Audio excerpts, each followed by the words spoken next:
Lalu saya pun marah. Mengapa Allah tak adil? Kenapa suara leher sama tapi keluar lain? Di mana letak keadilan Allah? Kenapa Allah tak bagi suara saya sama macam suara tuan imam kita dari Palestin? Kenapa hafazan Quran dia tak sama? Ini perkara-perkara yang kita tak boleh hasad, tak boleh dengki, tak boleh marah kepada Allah.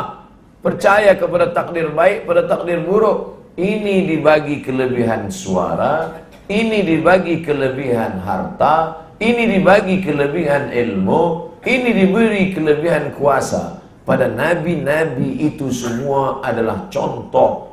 Ada nabi yang punya kekuasaan. Siapa dia? Daud alaihissalam. Orang putih menyebut dia King David.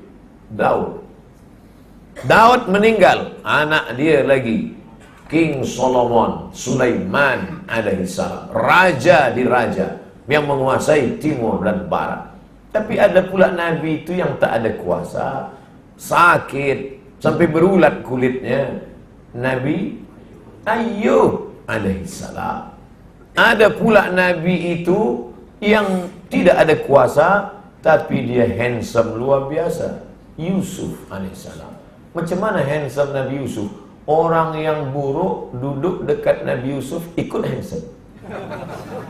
Itu beza Nabi Yusuf dengan artis-artis. Kalau se-handsome orang Malaysia, duduk kita dekat dia, dia makin handsome, kita makin buruk. Kalau Nabi Yusuf tak, ikut orang yang di dekat dia. Qata'na aydiyahunna. Apa kata perempuan-perempuan yang ada di kawasan dekat Aziz penguasa masa itu? Apa kata mereka? Imra'atul Aziz turawidu fataha. Istri penguasa suka kepada anak muda bernama Yusuf. Mereka belum tengok macam mana bentuk Yusuf alaihissalam. Zulekha pandai. Dia bagi pisau, dia bagi buah. Lepas tu dia suruh Yusuf keluar. Mereka semua qata'na aydiyahunna, mereka potong tangan mereka sambil berkata, ma hadza illa malakum karim. Ini adalah malaikat. Lepas itu baru Zulekha berkata, kamu tengok dia berapa kali? Sekali. Sekali tengok dah potong tangan. Aku tiap-tiap hari tengok dia. Apa maknanya? Semua yang dibagi Allah pada kita ini ada contoh model yang kita ikut. Tuan-tuan yang handsome, tengok Nabi Yusuf. Tuan-tuan yang ada kuasa, tengok Nabi Daud. Tuan-tuan yang sakit, tengok Nabi Ayub. Tuan-tuan yang semua ada contoh. Maka yang berkuasa, tengoklah Nabi Daud alaihissalam. Macam mana Nabi Daud? Puasa yang paling afdal, puasa Daud. Mengapa bukan puasa Isa? Mengapa bukan puasa Yahya? Kalaulah Nabi Isa puasa tiap-tiap hari, orang tak heran. Sebab apa? Sebab Isa tak ada bini. Tapi Nabi Daud, bini dia 100. Sanggup dia puasa sehari, makan sehari, puasa sehari. Ini bini 1 tak pernah puasa. Esok di akhirat senyum-senyum Nabi Daud tengok. Awak 1 tak pernah puasa. Yasumu yauman wa yuftiru yauman. Puasa sehari, makan sehari. Hari ini puasa, esok makan. Puasa, esok makan. Nabi-nabi itu makannya sikit. Kita sikit-sikit makan. Saya bukan nak sindir tuan-tuan, saya nak sindir diri saya. Selama di Malaysia ni, sikit-sikit makan, sikit-sikit makan. Semua ada musangking. Apa makna yang ingin saya sampaikan?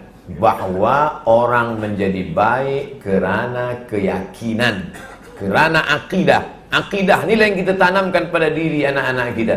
Ada orang yang ambil haram, dia tak kira halal haram makruh, ambil semua. Untuk apa? Supaya saya ada rumah 3, supaya ada kereta 3, supaya ada semua siap.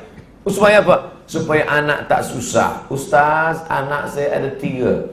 maka sebelum mati saya mesti ada beli rumah 3, kereta 3, supaya anak saya nanti manakala saya mati dia tak susah. Dia berkeyakinan bahawa rezeki anak-anak dia mesti dia. Padahal dalam Islam kita diyakinkan la tamutu, tidak akan mati seorang hamba qabla an tastakmil rizqaha wa ajalaha, tidak akan mati manusia sebelum sempurna rezeki dan ajalnya. Kenapa kita takut? Kenapa kita bimbang? Apa yang membuat orang makan riswah? Apa yang membuat orang makan riba? Apa yang membuat orang tak peduli halal haram? Kerana takut anak keturunan susah melarat. Padahal Allah menjamin wa ma min dabbatin, tidak ada satupun yang melata di atas muka bumi ini illa 'ala Allah rizquha, melainkan Allah yang garanti menjamin rezekinya. Ya'lamu mustaqarraha wa mustauda'aha, Allah tahu segala keperluan hidupnya. Maka kita diajarkan tentang rezeki. Bagaimana rezeki seekor cicak yang dia hidupnya tak sama macam kita. Kita kaki ke bawah, kepala ke atas. Cicak tak, kaki ke atas, kepala ke bawah. Dan makan dia pun luar biasa. Cicak yang dia makan makhluk yang terbang, nyamuk. Tapi tak ada cicak mati kelaparan. Saking inginnya orang hidup macam cicak, itu ada cicak men namanya.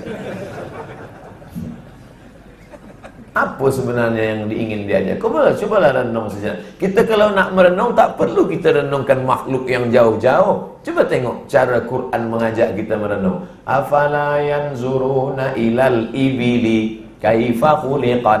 Cubalah tengok macam mana onta. Kenapa Allah sebut onta? Sebab orang Arab bila dia buka mata yang pertama kali dia tengok onta. Maknanya bila kita nak berfikir, tak usah fikir yang jauh-jauh. Ini saya tengok banyak soalan-soalan jamaah. Ustaz, bila kita pergi ke bulan, ke mana kita arah sembahyang? Apa awak fikir bulan? Pikirkan saja yang dekat-dekat dengan kita. Afala yanzuruna ilal ibili kaifa khuliqat, wa ilas samai kaifa rufi'at, wa ilal jibali kaifa nusibat, wa ilal ardi kaifa sutihat. Cubalah kita berfikir. Sedangkan makhluk cacing, kenapa cacing di dalam tanah? Kenapa cacing tak di atas tanah? Cacing dalam tanah sebab dia tak boleh hidup di atas tanah. Sebab dia tak ada kulit. Cacing tak ada kulit. Cacing tak ada kaki. Cacing tak ada tangan.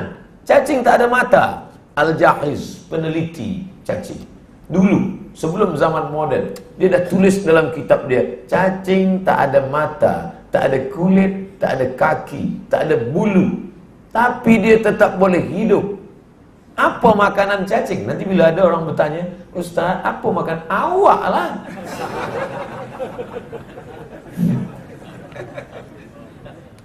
Dah lama cacing itu ingin memakan kita.